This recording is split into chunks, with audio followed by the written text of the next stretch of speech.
Thanks, everybody. Boy, I don't know how to follow up with that energy, but I will do my best. Talking about family today, and at NCF we talk to a lot of folks about their family, and this word legacy often comes up, and I have a mixed relationship with that word because most of the time when we use this word, it means money. And when I think about legacy, I think about the culture we create in our family while we're alive. Legacy isn't the money that we leave our kids into charity when we're dead. We'll call that something else, but it's the culture that we create that reflects God's image. And so I want to talk to you about 5 practical things that we can do to build a kingdom-oriented family culture. And it's my hope that as you kind of step out on some of these things by faith, that you're going to kind of catch this bigger story that God wants for your family. My personal experience is we've got 2 kids, 2 sets of kids. They're both married. Got 2 grandkids. They're young. So as I'm talking about all this stuff, that's my frame of reference. If you are younger or older or you have grandkids, all these things kind of tie together. But my talk is going to be around this particular experience. I thought when my kids left home, it was like, yeah, check the box. You know, they're like, we're done. You know, like that was hard. And now they're on their own, you know, like go do the thing. And I quickly realized that that was not the case at all, that I got to be a dad. I got to be engaged all the way till the end. And so that's the spirit that I kind of want to talk about today. And I do have a clicker. Nice. Nice. Okay. I want to give you 5 points. Point number 1. I know this is obvious, but it's not obvious. Pray and do stuff. Mostly pray. My parents both passed away in the past couple years. And in the 20 years leading up to their passing, they just made some horrific life choices, and they alienated themselves from myself and my brother, and it was just it was a very hard situation.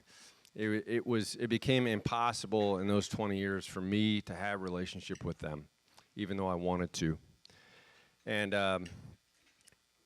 so I prayed. You feel like, hey, I can do stuff or I can pray, and I knew I couldn't do stuff, so I prayed, and I prayed for 20 years, and sometimes we write off our relatives, our kids, our parents, our whoever, because they're like, they are far gone, and my parents were pretty far gone, and when my dad got cancer, the first person he called was my brother, who he was estranged from for like 40 years, and in those last days, my mom and dad both reconciled with my brother and I with the Lord, and I was able to take care of them through their last days along with my brother, and it was just a beautiful time. I mean, it couldn't have, for 20 years, I kind of asked for that, and out of the blue, it just happened. So I say that to say that we got to play the long game with our family, especially with our kids. Sometimes our kids go off, they go wrong, and in my case it was my parents, but pray a lot and do a little bit. Second thing is, when we're praying, we got to pray with the right heart. My daughter and I were hiking. I'm a hiker, and this is about a decade ago, and we had climbed all the mountains around Southern California, and so I said, hey, Courtney, let's go. She was 20 at the time, and let's go climb a mountain in the Sequoias, and so I picked this mountain, Sawtooth Peak, and it was kind of a little dicier than I wanted it to be. Spoiler alert. And we had hiked up about 12,000 feet, and I got off route somehow. I couldn't figure out where we were, how to get to the summit, and so I said, "Hey, Court." She was exhausted. I was exhausted, fumbling around. Let's turn around. I think this is not going to be the day for us, and so we started to head back, and there was a slab of granite that had sand over it, and then there was a kind of a little chute that went down about 50 feet, and then an 800-foot cliff. And I walked across it, and I just thought, hey, Court, don't walk across that just yet. Let me shorten up my trekking pole, and I'm going to hand you the trekking pole, and I just want you to step across, and I'll hang on to this rock just to spot you. And so she stepped across and immediately just slid. And Courtney's 6 feet of lean muscle. And so I'm hanging on to the rock with this hand, and I've got her with this hand. And I know if my hand comes off the rock, we're done. And my hand comes off the rock. And so Courtney slides feet first, and I'm sliding face first, hanging on to her. And I'm looking into her eyes, and she knows she's going to die, and so do I. And I'm just waiting to become airborne as we're sliding. And right maybe 10 feet before we went off that cliff, her foot slid under some sand. There was a rock that stopped her fall. And, thank God we climbed our way out of that. We were kind of in a mess at that point, but, the short version is we got our way out of it. And I think a lot about that day. I can still see the look on her face often.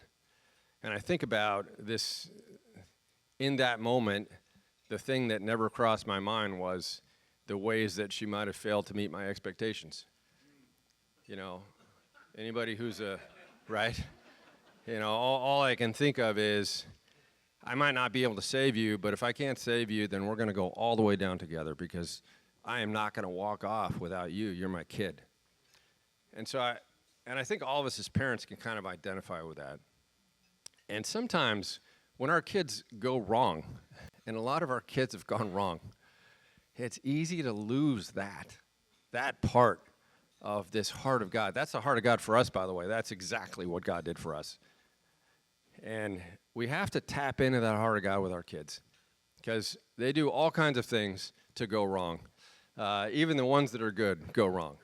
At least they fail to meet our expectations, and it's just so easy for us to lose the heart of God for our kids. So I want to encourage you to pray for your family, pray for your kids, keep the heart of God. Third thing is be curious. And I want to talk about third spaces. So no one has any defenses against curiosity.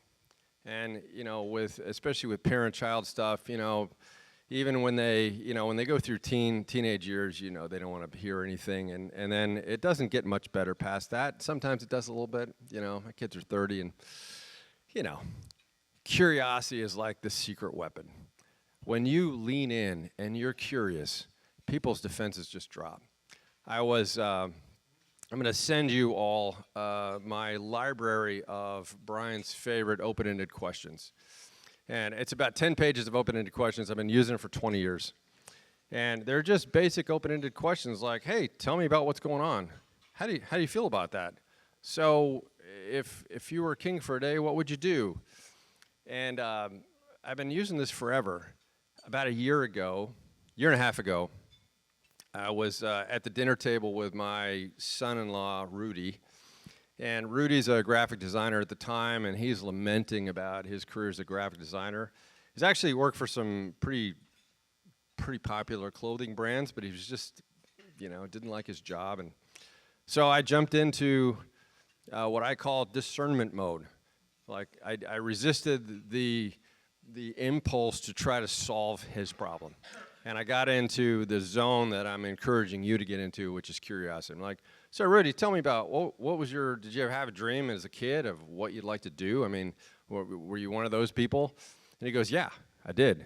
I wanted to be a firefighter. And then and he tells me this whole story, which I'd known him 5 years. I've never known this. So I pressed in with Rudy. And Rudy says, I really want to be a firefighter, but your daughter would never let me. So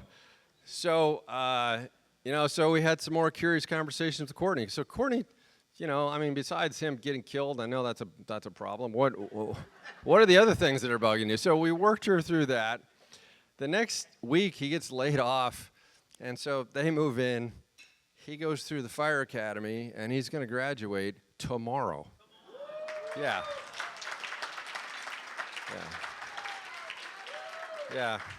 We're pretty proud of him. But I look back at that, and I can't say that I've dadded really well all the time. I certainly almost got my daughter killed. That wasn't good, but in that case, pretty proud of that moment, and I want to duplicate that as many times as I can. Like, not show up in my kid's life as someone who's giving advice or encouraging them with some agenda I have, but someone who is a safe person that they can discern what God is telling them or trying to figure out things.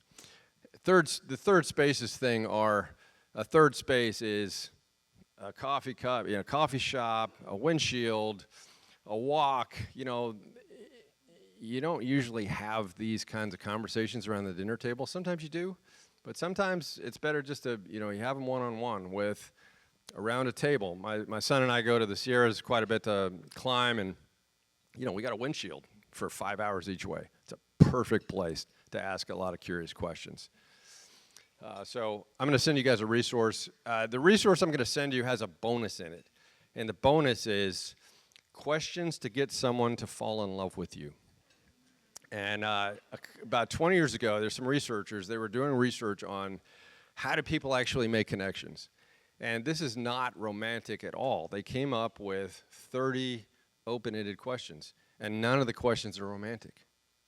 But somebody went on a date, asked these questions to somebody and said, oh my gosh, this works. And so it just goes to show you the power of open-ended questions. I mean, try it sometimes. For those of you that are single and looking, you're welcome. Just to wrap up the curiosity part, this is Dia Khan and Ken Parker. Dia Khan is a left-leaning, culturally Muslim journalist, and Ken Parker is a white supremacist, a self-professed white supremacist. This is a documentary she did. Dia was trying to get a meeting with this guy for 8 months, and he finally consented. And she's interviewing him, and you can watch this on YouTube. It's so fascinating because she's asking him, she's being curious. She's not going in with this judgmental hatred. She's just sitting down with him and asking him. And she gets all the way into his childhood and abuse and all of this stuff. And at one point in the conversation, he's talking about the people that he hates. And she's in that group, and she says, well, do you feel that way about me? And he says, well, no, you're my friend. And you see this conflict. And the conflict goes until after the documentary, he actually left the movement because of this relationship. So think about that for us as believers. Just ponder for a moment. She didn't compromise what she believed about white supremacy. She didn't say, oh yeah, it's not that bad. I know Ken, and now I know it's not that bad. She didn't compromise herself at all. But she showed up in curiosity. And just the curiosity alone was so powerful to change this guy's life. So I think we can learn a lot from Dia on especially how we relate to our kids.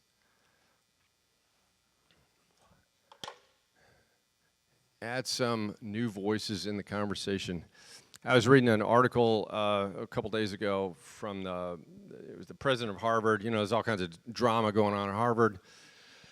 And the guy was lamenting about when he had come to Harvard in 1972 or something like that. He said, people could just talk about ideas, and you weren't good or bad. People weren't evil because of the ideas they had. You could actually have conversations, and that had gone away.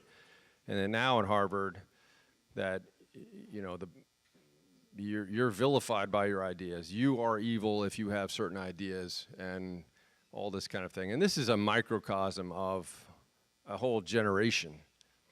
And this is the environment that our kids live in. And so we can't just, there's two things we need to really pay attention to as parents. One is we can't drink that Kool-Aid ourselves. Like, we can't, if these kids are being radicalized by all kinds of things, all kinds of just weird ideas, we can't allow ourselves to be radicalized by other kinds of weird ideas in politics. We can't do that. We have to be the adults in the room. And we need to find voices that kind of tap into what God says about come, let's reason together. Like, we need to tap into those voices. We need to set an example for our kids. The two just examples that I use. One is not a Christian at all. His name is Andrew Huberman. If you've ever listened to a Huberman podcast, I'm a big Huberman podcast guy. And he's a Stanford neuroscientist, and he has a podcast. And this guy's a theist, and so he approaches science not from this kind of evolutionary mindset that, well, this happened because, our ancestors were running away from saber-toothed tigers and all that. He just looks at the science from a really curious way that says, there's no way that could have happened by chance, and I'm just gonna tell you what we observe instead of all kinds of baggage that comes from scientism, not science. So for me, that's just an example of a great voice that I found that I can bring in the relationship with my kids, with my atheist friend, and it kind of goes under the radar. It doesn't fall into this crazy radical idea that everything is radicalized. Another resource that I use is Eric Metaxas. Eric wrote a book called Is Atheism Dead? If you haven't read it, it's that thick, so it's a long read. But the audio is really good. He reads it himself, and there's a video as well. This is some of the best Christian apologetic I've ever seen. And he approaches it from this very winsome, not heavy-handed spirit and this idea of reason. And so I just want to encourage you guys to think about finding sources, like dig deep. It takes a while to vet voices and then slowly kind of bring them into your family. Don't go out and buy Eric Metaxas' book and mail it to your kids. Like, there's, ease them into it if they're not ready for that. But let's do our homework. Part of the homework for us as parents is we got to find those voices that we can bring into our kids' lives in a way that's really relevant to them.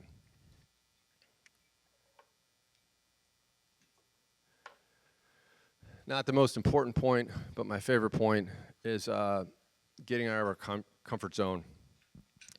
We love to follow people when they get out of their comfort zone. My son-in-law, the one that is the firefighter, he follows, who is that? He's a Navy SEAL guy. No, almost. Goggins. Yeah. He loves Goggins. Like, David Goggins is this crazy maniac Navy SEAL, and he lives to just endure pain, right? And especially young men love that. I kind of like it, not as much as he does. But there's this draw, people that get out of their comfort zone. Like, we want to follow those people.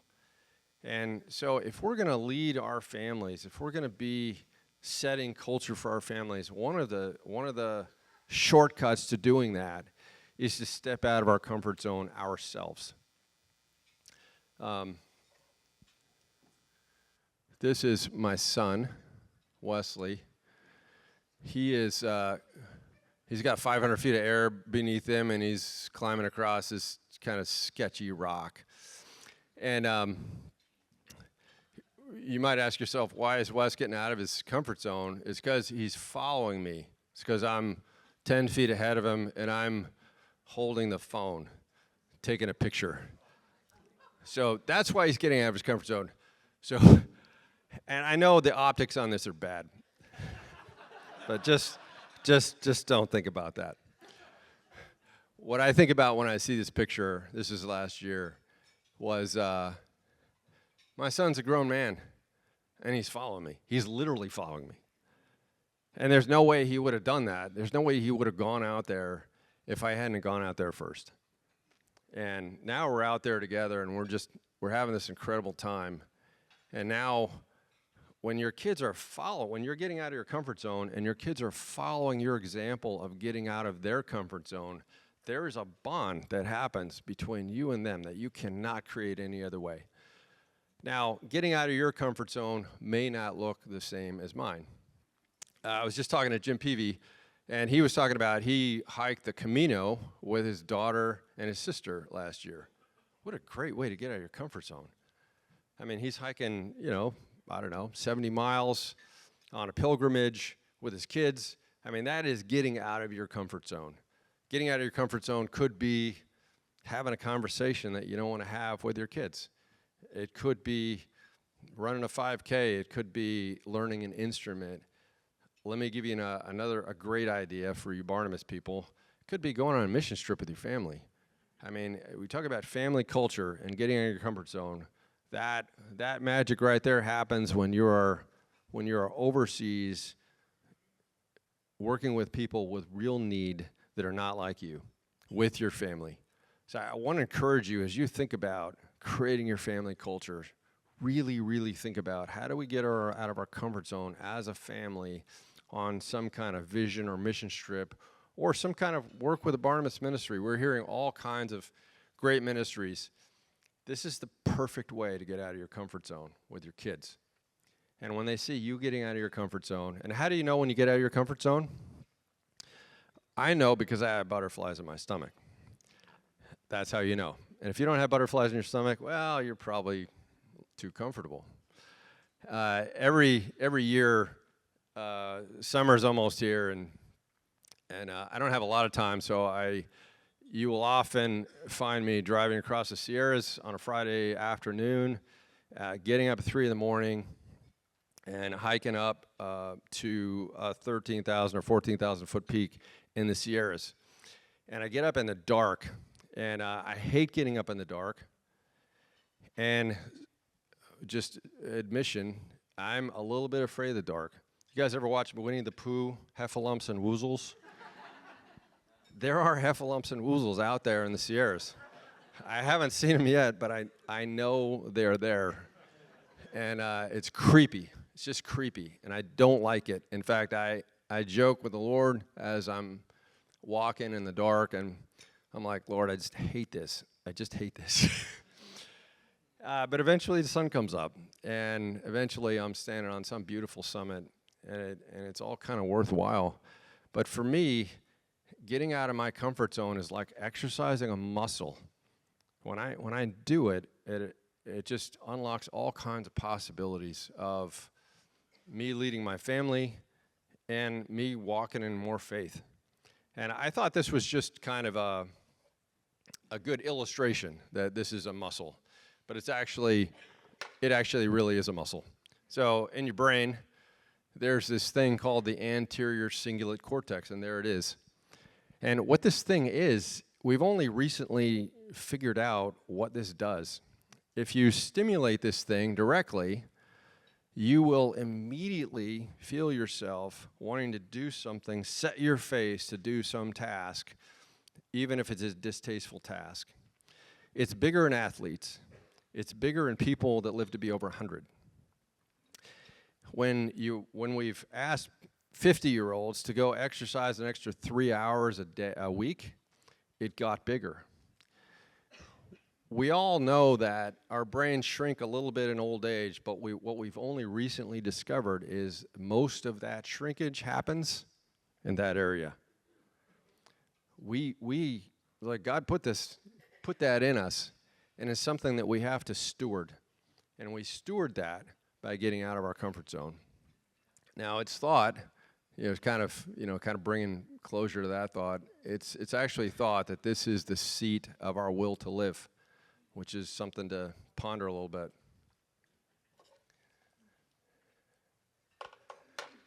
My favorite definition of leadership is creating enough trust in others so they follow you in a place that they're afraid to go by themselves. I think this is such a great thing, a great definition for how we lead our families. If we're leading in such a way, if we're getting out of our own comfort zone and our families are following, even if your kids are estranged, they see you start to get out of your comfort zone, people are drawn to that. This is not just a leadership strategy, it could be a bridge strategy, right? To get Johnny or Susie back engaged. So in closing, in the back of your book, there is an ad for Legacy Lab. Ryan Zollner is here. Ryan does Legacy Lab on our behalf. If you guys are thinking about hey, I really want to think about I want to be thoughtful about what we want our legacy to be, what we want our family culture to be, and you want a thought partner to help you process that, all the way from how do we create this culture as a family to what are we going to give our kids, and you want to talk to somebody that has no agenda, that just that curiosity thought partner. Then you're a perfect candidate to have a conversation with Bryan. So I want to encourage you to do that. And I will pass it back over. Thank you.